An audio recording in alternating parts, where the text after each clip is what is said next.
This UFO or orb video was presented on the TV show Beyond Skinwalker Ranch.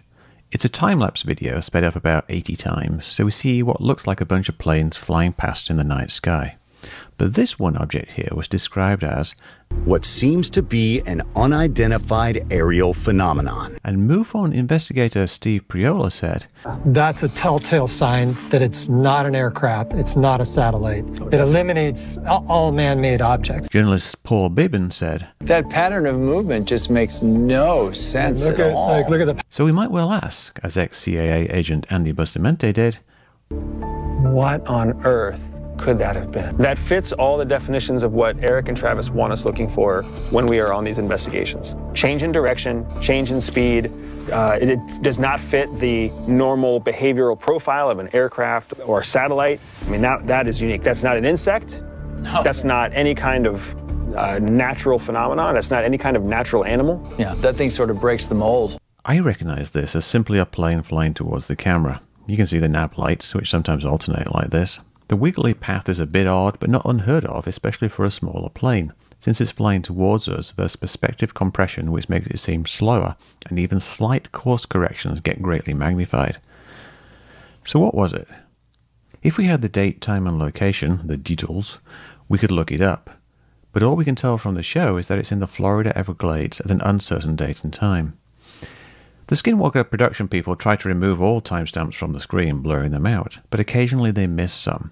Here we briefly see the date, February the 14th, 2024, so that's a good start. It's just the time a screenshot was taken, but it seems to be from the same night, so we know the date, if not the time. The location is harder. The Florida Everglades is a big place, and I spent some time looking around trying to find a match for the pond or lake that's briefly shown. But then I looked at a previous episode, seemingly in the same location, and I saw this distinctive-looking swamp buggy.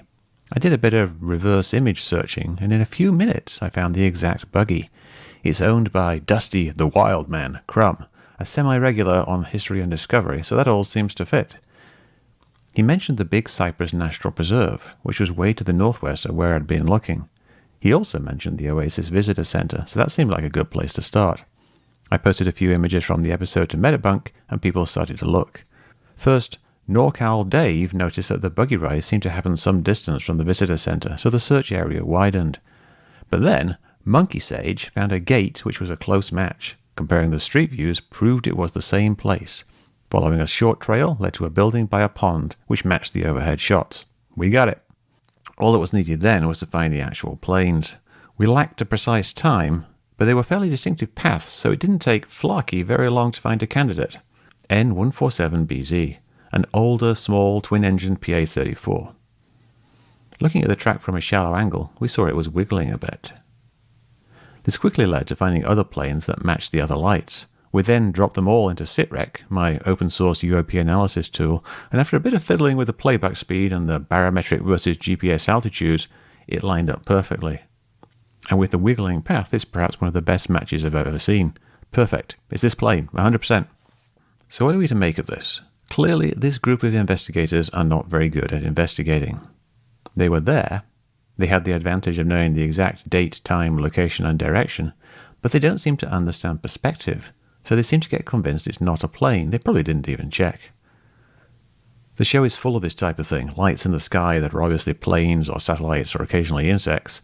The investigators continue to be really bad at looking things up, so they seem convinced that these are UFOs or orbs, perhaps summoned by Chris Bledsoe. But if they simply gave the date, time, and location, I'm pretty sure we could identify every one. This show, like most UFO shows, is entertainment masquerading as genuine investigations. Yeah, I get it. You pay a lot of money to go on location. Looking up planes and satellites on a computer does not make very good TV. Recording things with 2 cameras to eliminate insects does not make very good TV.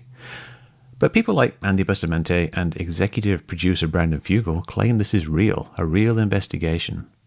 It is not. They seem to be investigating deliberately badly for some reason.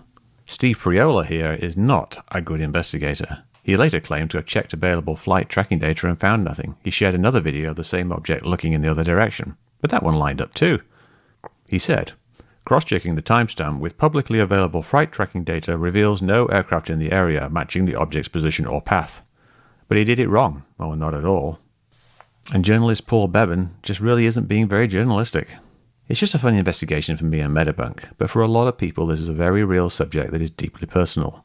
Even if all the people involved here don't know exactly what they are doing, this show is essentially toying with the UFO community using deceptive methods. It's all a bit unfortunate.